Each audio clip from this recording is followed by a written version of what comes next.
I never thought I'd be in a situation like this. I always trusted him, completely. And what makes it worse is that he didn't even see it coming. But looking back, I guess the warning signs were there all along. I just ignored them. Here's how it all went down. We'd been together for 2 years. He had a son, and I had 2 kids of my own. We were talking about moving in together, buying a house big enough for all of us. Things were looking good.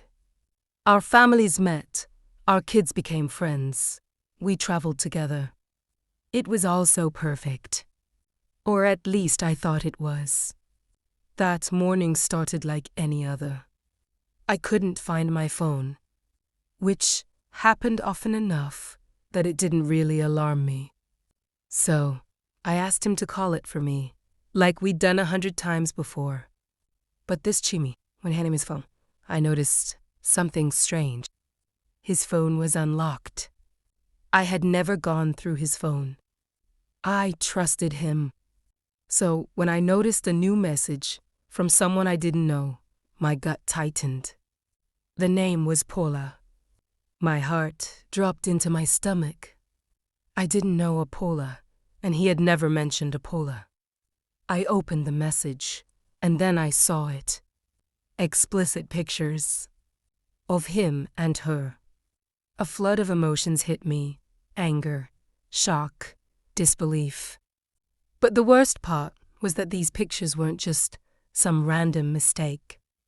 They were dated, and they matched up with times when he told me he was working late or hanging out with friends. I was shaking as I scrolled through the messages, trying to make sense of it. It was all right there. And then, a bombshell. They had slept together on Valentine's Day. Valentine's Day. I had just spent that night at his place, cooking dinner for him, laughing, dancing, and, well, sleeping with him. I couldn't just sit there and do nothing. I needed answers. So, I did what I never thought I would do. I called Paula. When she picked up, I gently told her who I was. She sounded confused at first. But when I told her we'd been together for 2 years, everything changed. She burst into tears. She didn't know about me. She was devastated. We agreed to meet up, to compare timelines and figure out how deep this mess went. I was sick to my stomach by the time we met. As we talked, it became clear he'd been dating both of us at the same time. We started dating the same week, for 2 years. And it wasn't just the emotional betrayal that stung. It was the risk he had put me in. I hadn't been using protection with him, because we'd both agreed we didn't need to. He told me he was safe, but he wasn't. At that point, I was done. I had to confront him. I had to make him face the music. He couldn't get away with this. I went to his house. His son wouldn't be home for a few hours. And I knew this was the only chance I'd get to confront him without his son seeing. So, I let Paula know where to meet me. I'm not proud of what happened next, but I couldn't stop it. When Paula walked in, she marched straight to him and punched him in the face. I had never seen someone so furious. She went off on him, yelling at him, crying, telling him how he'd used her, lied to her, and wasted her time. And him, he just stood there. He didn't say a word. He couldn't even offer a real apology. All he did was stare at the floor. I stayed in the room, watching it all unfold, feeling numb. The man I loved, the man I thought I knew, had been living a double life. When Paula left, sobbing and broken, I sat down with him. I needed answers, but he had nothing to give me. I don't know why I did it, he said. I can't explain it.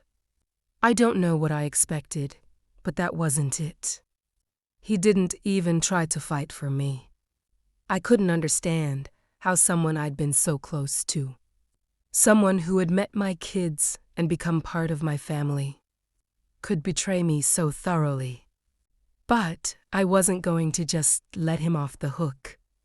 No, I told him he had to tell his family. And I made him do it. When his son came home, he broke the news to him. And like a punch to the gut, his son was crushed. I had to comfort the poor boy. This little kid who had been caught up in all of this without even knowing. He deserved so much better than this. Later that day, we went to his parents' house. I went with him, trying to be strong for his son. Watching him admit everything to his family was gut-wrenching. His parents were in shock. They couldn't believe what he had done. But I had no time to feel sorry for him. I was too angry and heartbroken. Looking back, I see it now. I see how naive I was to believe that everything was okay. To believe his promises. To trust him completely. And now, he wants counseling. He wants a second chance. How could I ever trust him again after everything he's done? I don't know if I can forgive him. I don't even know if I want to. After that day, things only got more complicated. The more I thought about it, the less I could stomach the idea of staying with him. But the guilt was eating me alive. Was I being too harsh? He kept begging for another chance, suggesting counseling over and over.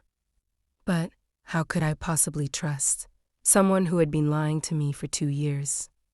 I couldn't just ignore how deeply this had affected me. He wasn't just lying to me. He was endangering my health, putting my family at risk, and dragging his son through a mess that never should have been his to deal with. But he was persistent. Every time I told him I couldn't do this anymore, he'd come up with another excuse, or worse, another promise. I'll change. I'll do better. Please, we've had something real. And part of me wanted to believe him. The memories of our good times together, the laughs, the late-night talks, the way we used to be, were still fresh in my mind. I was confused. Maybe this was just a huge mistake. Could I somehow make it work? Could I move past the betrayal? Then came the moment I thought I'd be ready to let go. 2 weeks had passed, and I'd made the decision to cut him off. I deleted him from my phone, from social media. Was done. No more reminders. But just as I was starting to heal, he reached out again. This time, he wanted closure. He asked to see the meeting between him and Paula. I was skeptical. But I thought, maybe this is his way of truly letting go of her and ending that chapter. So, against my better judgment, I agreed. I arranged for him to meet her, promising that it would give both of them the closure they needed. When I drove him to meet Paula, I was surprised at how calm I felt. But I stayed in the car while they talked. I couldn't be in that situation for too long. After about 2 hours, he returned, looking so solemn that I almost felt sorry for him. He swore nothing happened between them, but at that point, did it even matter? The damage was done. I didn't feel relief. I felt exhausted, and I realized that even though I wanted to believe that he was finally done with her, deep down, I was losing my ability to trust him altogether. But it didn't stop there. A few days later, his son reached out to me. The poor kid was struggling. He had been through so much because of his father's actions, and I knew he needed support. I told him he could always talk to me. And that's when the next piece of the puzzle fell into place. He admitted something that shook me to my core. His father had been hiding. The fact that he'd been seeing both women at the same time for much longer than I had known. In fact, he had been lying not just to me, but to everyone. His son had met Paula's kids a few times during that first year of our relationship, and yet, he never told me anything. I couldn't even imagine what that felt like for him. This kid was forced to lie for his father, to pretend everything was normal when it was anything but. And when he finally confronted his dad, I could tell it wasn't just about the cheating anymore. It was about trust. He was angry, and rightfully so. So, I had to take a step back and think about everything, all of it. Was there even a possibility that we could move forward? Or was it all just a charade? His son was already damaged by this whole situation. He was dealing with his own emotional scars. Was I supposed to sit here and just pretend like everything could go back to normal? I spent the next week in a fog of doubt. I thought maybe, just maybe, I could give him another shot. But then one final incident broke me, for good. I went to a hockey practice with him, thinking I could handle being around him again. He was coaching, and his son asked for a hot chocolate. No big deal, right? Well, while I stood there, waiting, he bought himself a coffee and his son a hot chocolate, and didn't even ask if I wanted anything. It wasn't the hot chocolate itself that bothered me. It was the fact that I was standing there, doing this for him, trying to help him, and he didn't even think about me for a second. It was like I wasn't even there, like I was invisible. In that moment, it hit me like a ton of bricks. This is what my life would be like if I stayed with him. I would always be an afterthought. He would never truly care about me again. So I did what I never thought I would do. I hugged his son goodbye, told him I'd always be there if he needed me. I kissed him on the forehead, then turned to the ex and walked away without saying a word. I couldn't do it anymore. I deleted him from my life. Social media, phone, everything. I was done.